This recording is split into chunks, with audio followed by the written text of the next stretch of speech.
আসসালামু আলাইকুম রহমতুল্লাহি বারাকাতুহু। কেমন আছেন সবাই? আশা করি সকলেই ভালো আছেন। আলহামদুলিল্লাহ, আপনাদের দোয়ায় আমিও ভালো আছি। রোগীরা যখন ডাক্তারের কাছে যায় তখন ডাক্তারের পরীক্ষা নিরীক্ষা করে বলে যে এই সমস্যা আর এই চিকিৎসা দিতে হবে, এত টাকা খরচ হবে।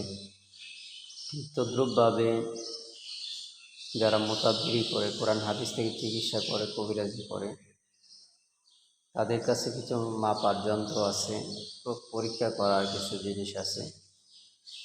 এর মধ্যে আমার কাছে কিছু জিনিস আছে যেগুলা দিয়ে, যে যন্ত্র দিয়ে চিকিৎসা করা হয় প্লাস রোগ পরীক্ষা করা হয়। আপনাদের সামনে এক এক করে সব কিছু শেয়ার করব, উপস্থাপন করব। এর মধ্যে আজকে যে বিষয়টা উপস্থাপন করতেছি সেটা হলো একটা তাবিজ।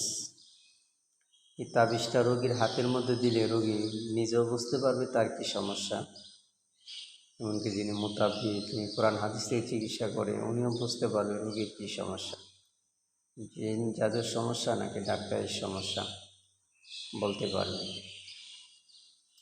এই জন্য এটা আল্লাহ তাআলার কোরআন একটা মুজিজা, এটা একটা ক্ষমতা পাওয়ার।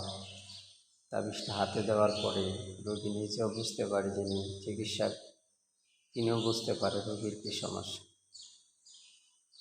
এই জন্য আজকের ভিডিওটা আর বেশি লম্বা করতে চাই না। যে যেখান থেকে আমার ভিডিওটা দেখতেছেন সবাইকে অসংখ্য অগণিত মোবারকবাদ এবং ধন্যবাদ। আজকে এই পর্যন্তই, আবার দেখা হবে অন্য কোনো বিষয়ে, অন্য কোনো সময়। সে পর্যন্ত সবাই ভালো থাকুন, সুস্থ থাকুন।